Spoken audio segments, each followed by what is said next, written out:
Entonces, ahora tú te quedas, nosotros nos vamos. Sí, bueno. Muy bien, consejera. Se sabe perfectamente la consejera el programa. Les voy a pedir, por favor, que se bajen, menos Nur, porque Nur se queda con nosotros. Lo que a lo mejor me cambie de posición, ¿no, Celia? Pues como... Claro, sí, ponte si quieres... Si quieres que la vamos a tener en la doble vertiente como ponente y también como moderadora. ¿Sí? Vale. Hemos hablado durante... Creo que facilito. Me ven bien por ahí, ¿no? Bien, digo que facilito a los compañeros el no subirme en la tarima. Hemos hablado de... Estamos en el foro de la convivencia y hemos sentado las bases, ¿no? En esa primera charla. Vamos a ir ahondando un poquito más y vamos a hablar ahora de convivir en la era digital. Nur, de hecho, lo ha estado hablando, de esa coherencia que marca un poco sus contenidos, sus mensajes, sus publicaciones cuando interactúa con las redes sociales.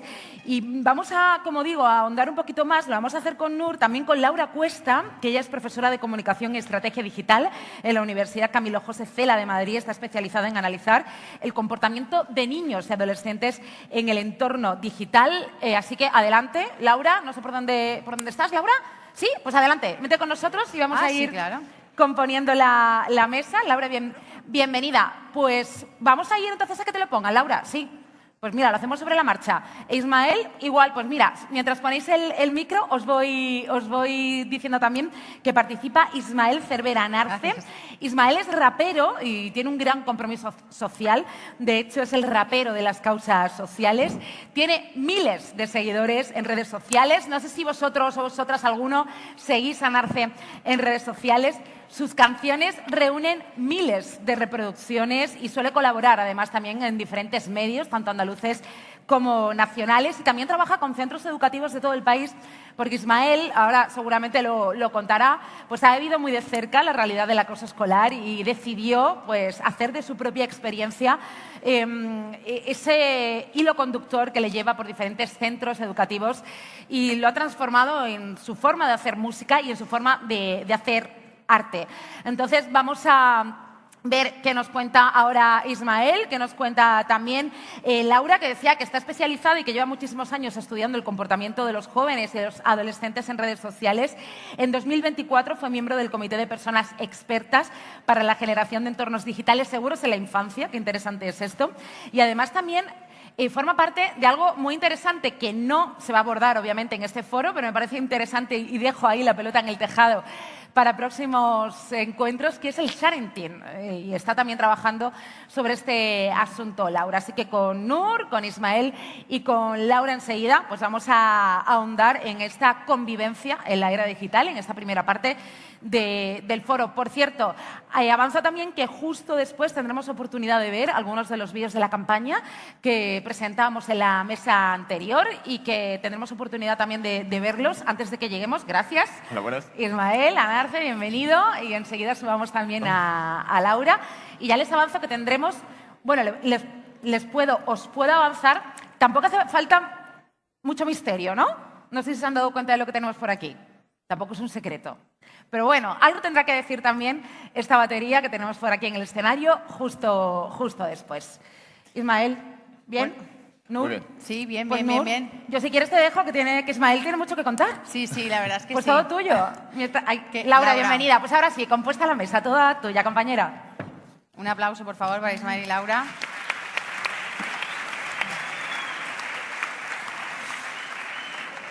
Bueno, como he comentado antes, bueno, pues ahora, entre los muchos roles que ejerzo en mi profesión, pues de reportera, redactora, editora y presentadora, ahora voy a ejercer el rol de entrevistadora para entrevistar a Ismael y a Laura. Este coloquio se llama Convivir en la era digital. Y de eso sabe mucho Ismael. Ya ha presentado Celia un poco quiénes son los protagonistas, pero bueno, quiero incidir para empezar en Ismael Cervera, que es conocido artísticamente como Anarce. Él es un rapero y divulgador comprometido con las causas sociales y vais a entender muy bien el porqué. Ismael, tú eres granadino, yo diría granaíno. Sí. Y bueno, te hiciste conocido mediáticamente por un por una canción pues, denunciando el bullying, entre otras cuestiones, fomentando también la igualdad, la diversidad. Y el motivo por el que hiciste esta canción me gustaría que lo contaras tú y que lo relataras tú, y aquí te dejo tu espacio y prefiero que lo cuentes tú por qué hiciste ese rap y por qué te implicas tanto en la divulgación contra el bullying. Muchísimas gracias, Nur. Muchísimas gracias, Laura. Bueno, para mí es un placer estar aquí. Y nada, me gustaría contar que esta canción que hice sobre acoso escolar tiene su historia, tiene su backstory. Y todo viene de, bueno, yo fui víctima de acoso escolar desde los 11 años hasta los 16 y fue la peor etapa de toda mi vida. Quise hacer esta canción porque quise hablar sobre ello, quise sincerarme, quise contar al mundo entero lo que yo había sufrido, lo que yo había pasado y, bueno, poniendo el foco de atención sobre todo en que ningún joven más vuelva a pasar por esto, porque creo que bueno, es terrible pasar por algo así. No siempre fue así. Yo tenía 10 años y era un chico muy feliz, yo vivía con mi padre, con mi madre, con mi hermana mayor, mi vida era una vida normal, una infancia bonita, común y todo iba bien. Es cierto que poco tiempo después mi hermana mayor enfermó de anorexia nerviosa y eso hizo que en mi familia hubiese un poco un terremoto porque cada vez empezó a empeorar, cada día peor, cada día más delgada, dejaba de comer, hacía mucho ejercicio y eso pues bueno, llevó a que empezara a ingresar en hospitales, a que estuviese muy mal. Un día recuerdo con 10 años que mi madre entró por la puerta temblando, me cogió de los hombros y al mirarme a los ojos me dijo que bueno, que mi hermana se iba a morir y que me fuese a despedir de ella. Ese día lo recuerdo perfectamente porque en mí causó un shock enorme y creo que a partir de ahí todo empezó a ir a peor. Mi hermana aquel día no falleció, pero su vida se convirtió en ir de un hospital a otro, a otro, a otro. Mi madre tenía que ocuparse de estar con mi hermana en hospitales que se movían por toda España. Y mi padre no aguantó la situación, se marchó de casa para no volver nunca más. Yo perdí a mi padre. Y todo esto llevó a que hiciésemos una mudanza drástica a una ciudad donde empezamos la vida de cero. A mí en ese momento me arrancaron de mi casa, de mis amigos, de mis compañeros, de mi colegio y nada, volví a ser como antes.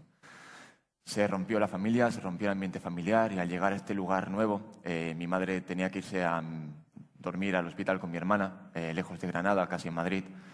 Por lo que yo tenía 11 años y comía solo, vivía solo, dormía solo, y eso me llevó a estar vulnerable, a estar en un punto en el que yo lloraba por las noches, no me sentía muy bien, y me tocó empezar el colegio. Me tocó empezar mitad del segundo trimestre de primaria, de sexto de primaria, y bueno, pues como yo lloraba, como yo no hablaba, como yo me sentía mal, pues ya sabéis. Primero fueron risas, luego insultos, luego motes despectivos, luego empezaron a escupirme en el pelo, a empujarme por las escaleras, a tirarme bolas de papel a la mesa en la que me ponían cosas horribles y a hacerme la vida imposible. Yo no tenía amigos porque nadie quería ser amigo del pringado de la clase. Recuerdo que en el patio estaba solo. Cada vez que en algún trabajo de grupo se había que hacer parejas o cualquier cosa, nadie me miraba a mí. No interesaba. Siempre estaba solo. Yo pensé que en el instituto esto iba a mejorar. Yo pensaba, en el instituto los chavales van a ser más amables, más responsables, más maduros, más inteligentes. Pero no, me tiraban piedras a la cabeza. Jugaban a tirarme piedras a la cabeza. Quien me daba, ganaba. Y os puedo asegurar que lo que más dolía no era el impacto de la piedra en la nuca, ¿no? Lo que más dolía era cómo detrás escuchaba que lo celebraban. ¡Vamos, que le hemos dado al tonto! Ver que lo disfrutaban. Que disfrutaban verme sufrir. Esas risas se quedan marcadas para siempre dentro. Lo pasé muy mal, porque el acoso, como sabéis, es continuado. Había días que me escupían, días que simplemente me insultaban, días que me tiraban algo a la salida. Una vez a la salida me quitaron la zapatilla, la tiraron por encima de la verja a un descampado, me hicieron escalar la verja haciendo metidas en las piernas, llegar al otro lado, coger la zapatilla y ya os puedo asegurar que lo que más dolía no era ni las espinas que se clavaban en mis piernas y me hacían sangrar, ni los pinchos de las plantas que se hincaban en mi pie. Lo que más dolía era que era la salida del instituto y había más de 1000 alumnos que pasaban por allí, que me veían, que se reían de mí y que veían que yo era un pringado, que daba pena, que nadie me quería, que mi vida no valía para nada y que era una basura de persona. Y os cuento un secreto, cuando pasas por eso, lo sientes así de verdad. Tú internamente, en ese agujero negro que es el acoso escolar, cuando es continuado, cuando empiezas a caer en el plano psicológico en el que cada vez te encuentras peor, es como esta tortura china en la que te cae una gota de agua cada 3 segundos en la cabeza. De primeras no pasa nada, pero cuando llevas 3, 4 días así te vuelves loco. Pues con el acoso pasa exactamente lo mismo. Cada vez peor y terminas sintiendo que nunca vas a tener amigos porque ¿quién va a querer ser amigo de alguien como tú? Nunca vas a tener pareja porque ¿quién se va a enamorar de ti? Sientes que es una decepción para toda tu familia, que eres un error, un monstruo, que no deberías de haber nacido. ¿Y sabéis lo peor? Por mucho que duela, sientes que si tu vida sirve para algo, es para que se acabe. Y yo recuerdo que llegó un día en el que no pude más. Aquel día salí de clase y todo estaba oscuro. Yo recuerdo que caminaba para mi casa y todo estaba oscuro. Hacía un sol brillante ese día, os lo puedo asegurar, pero para mí todo estaba oscuro. Cuando llegué a mi casa, todo estaba oscuro, abrí la puerta de casa, dentro no había nadie, como siempre, y todo estaba oscuro. Caminé por el salón, oscuridad. Subí las escaleras, más oscuridad. Yo aquel día no sentía nada por dentro. Y aquel día, cuando llegué a la puerta de mi habitación y abrí la puerta, allá al fondo, tenía preparado todo para suicidarme. Era el último día de mi vida. Lo tenía claro. No podía más. Llevaba una semana pensando en ello y todo en mi vida se me había venido encima y no podía. Aquel día decidí escribir mi carta de despedida a mi madre, darle mi último adiós. Y escribiendo esa carta, me acuerdo que cómo empezaba. Querida mamá, te escribo porque ya no aguanto más. Recuerdo que me rompí a llorar en 1000 pedazos y lloré pensando que mi madre llegaba cansada a casa y que de repente encontraba esa carta. Y podía ver cómo se le rompía la vida, cómo se le quebraba el mundo, cómo escuchaba sus gritos, cómo también se le oscurecía todo, cómo ella iba a querer hacer lo mismo que había hecho yo y cómo toda la vida se rompía en 1000 pedazos. Yo tenía un amigo, no lo he contado, yo tenía un amigo y es la base de todo lo que me has preguntado, Nur. Tenía un único amigo, un folio. Me pasaba las 6 horas de clase escribiendo canciones en un folio. Era lo único que me motivaba a existir. Bueno, yo en este punto creo que le demos un aplauso de ejemplo de superación a Ismael. Muchas gracias.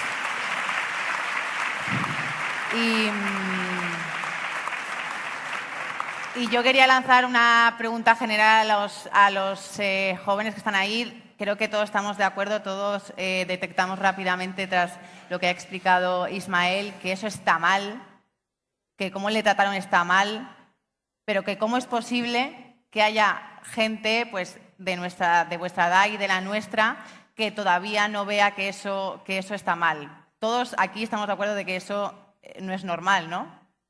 Os quiero escuchar. ¿Sí, no? Vale. Vale. Pues eso.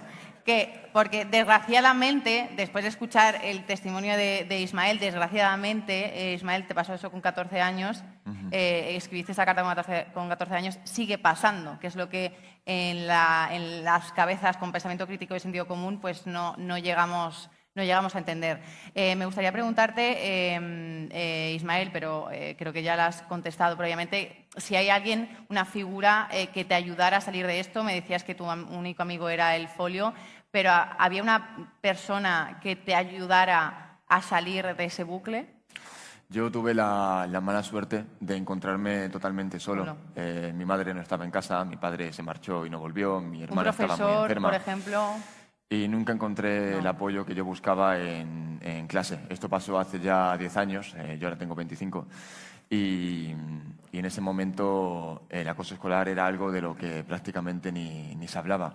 Yo recuerdo que me sentí muy solo, me sentí muy señalado también, en el sentido de que, bueno, las veces que sentía que podía hablarlo con alguien me decía que quizás pruebase a cambiar, que si podría ser mi culpa por ser distinto, por ser diferente, por mi forma de ver la vida, mi forma de actuar. Y claro, en ese momento yo no me encontré a nadie. Yo, lo dicho, tenía ese folio en el que volcaba todo lo que a mí me hacía sentir mal y fue a lo que me agarré para sobrevivir, para tener un motivo para elegir la vida.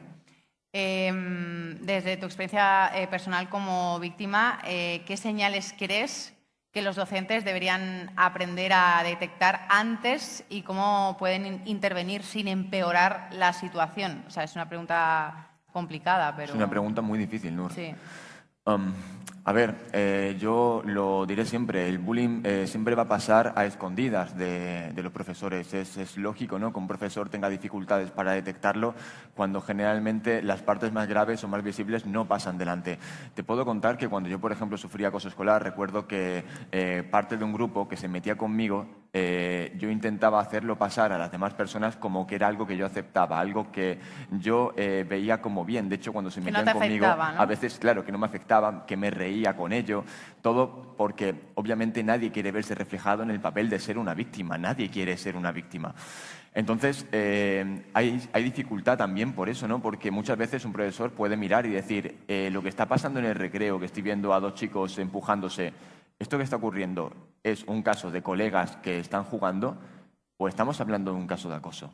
Debo preguntar, debo acercarme, debo... Entonces es muy complicado. Sí que es cierto también que es fácil detectar cuando hay alumnos solos en el recreo, cuando, por ejemplo, hay alumnado TEA, tal, que son víctimas casi siempre de este tipo de insultos y de vejaciones. He escuchado historias terribles en estos últimos años. Y claro, detectar como profesor yo creo que se basa sobre todo en la comunicación. Pregunta, sé que da miedo, sé que a veces da vergüenza, sé que enfrentarse, ¿no?, a un adolescente y con estas preguntas puede resultar incluso incómodo, pero creo que a través del diálogo y de la pregunta puedes hacer que esa persona que lo esté pasando mal vea en ti una persona en la que confiar y muchas veces la única persona en la que puede confiar, porque aunque no lo sepamos, muchos adolescentes como yo nos hemos encontrado absolutamente solos y abandonados. Y con tener esa persona a la que poder contarle lo que nos ocurre, nuestra vida puede cambiar absolutamente. Es lo que podría yo decir.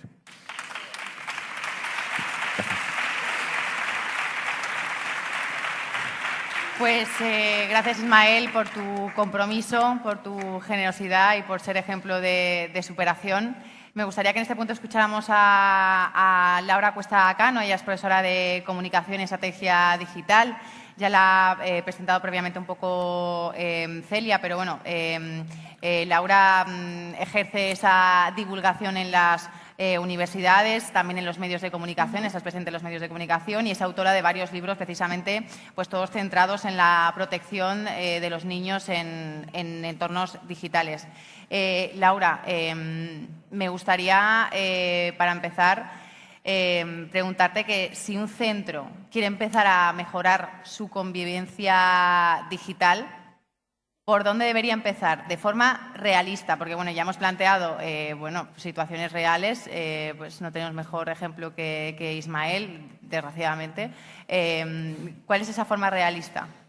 Pues yo creo que cualquier problema que puede haber en las aulas, yo por ejemplo que también trabajo mucho en prevención de adicciones, tenemos que entender que ya cualquier estrategia la tenemos que diseñar y configurar de manera holística, de una manera que ocupe al final todos los ámbitos y todos los sectores. Es decir, con ahora mismo lo que nos trata, que es el tema del acoso y el ciberacoso, no podemos seguir planteándolo como hacíamos años atrás, que pues simplemente venía una charla, venía un equipo profesional a tratarlo, ¿no?, de una manera puntual, sino que realmente todas las estrategias tienen que ser, como digo, integrales y holísticas y se tienen que empezar a trabajar desde edades muy tempranas y, como digo, de manera transversal. Tenemos que educar, sobre todo, educar en valores a nuestros alumnos y alumnas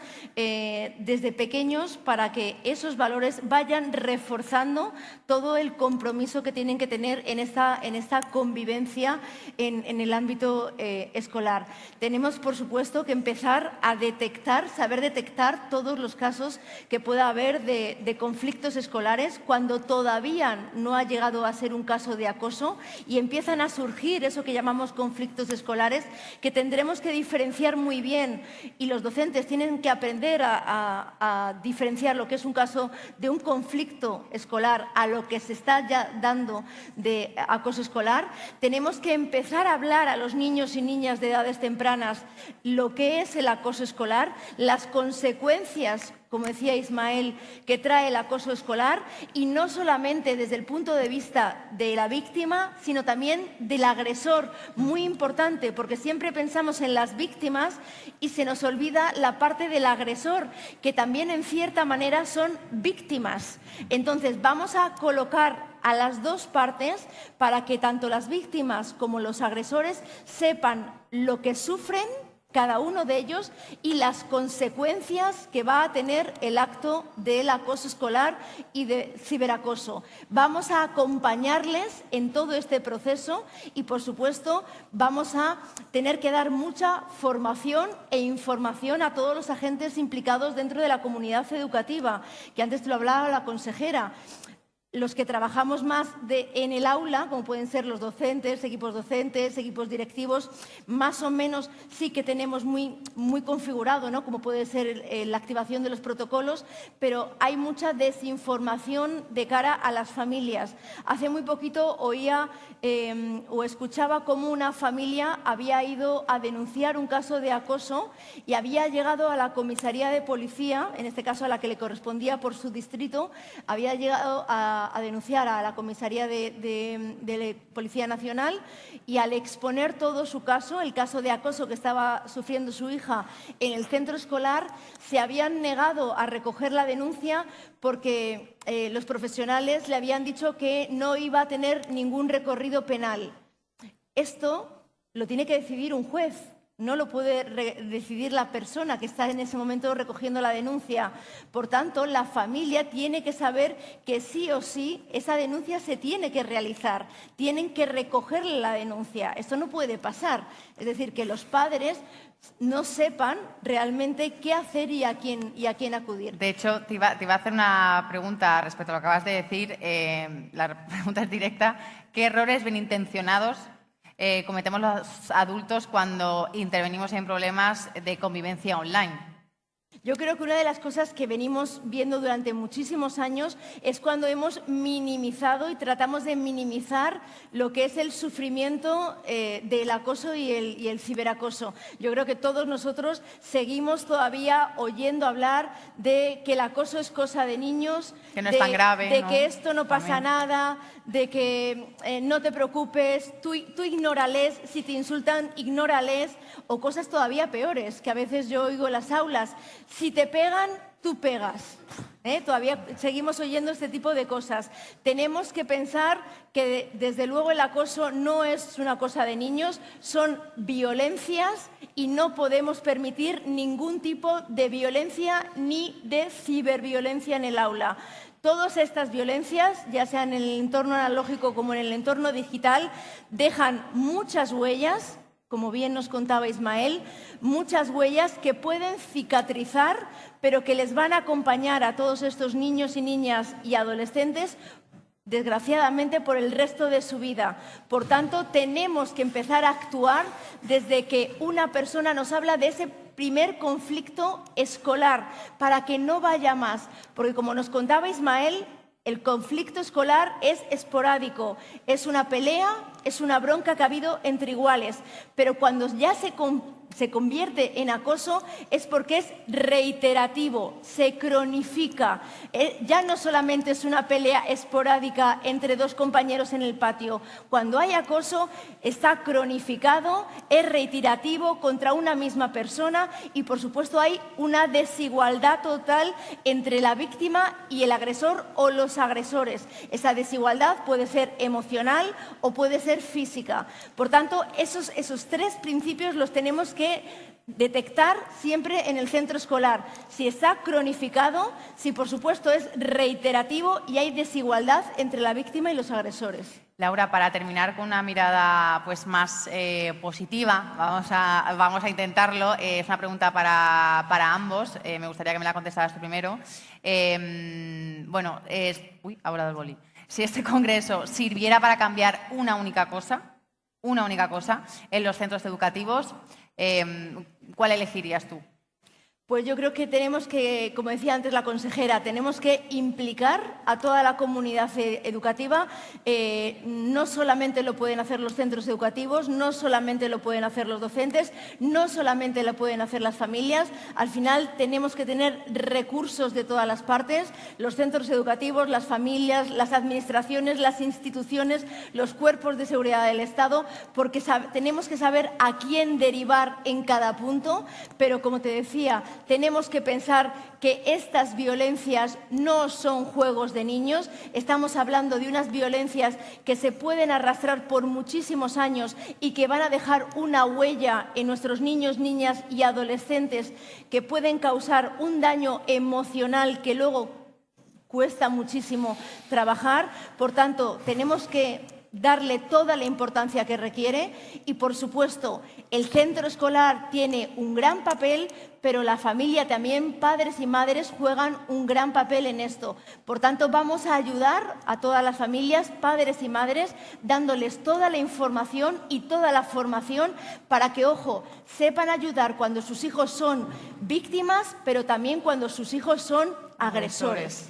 Muchísimas gracias, Laura. No sé si Ismael quieres complementar algo más. Totalmente de acuerdo con Laura.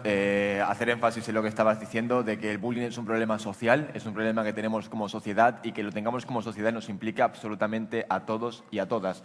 A quienes me estéis viendo allí al final, vosotros, vosotras, alumnado, ¿vale? Tengáis 12, 13, 17 años, que he escuchado que tenéis diversas edades. Eso es un problema que tenemos todos y todas, no solo quien agrede, no solo quien lo sufre, sino también quien observa, quien mira, quien está cerca, incluso si no ves que hay acoso escolar porque tus ojos no lo perciben, darte cuenta de que puedes llegar a ayudar a muchísima gente, de que puedes acompañar a quien veas solo, de que puedes escuchar a quien veas que puede tener a pocas personas a su lado para que le escuchen. Tenéis un papel importantísimo en el mundo y tenéis el potencial de cambiar la vida de muchísimas personas. Solo con una actuación puedes salvar la vida de alguien y quiero que sepáis a nivel social, y ya sí que hablo a nivel de todas las personas que estamos aquí, que esto puede parar, puede mejorar, puede cambiar, pero depende de todos y todas nosotras. Gracias. Me encanta.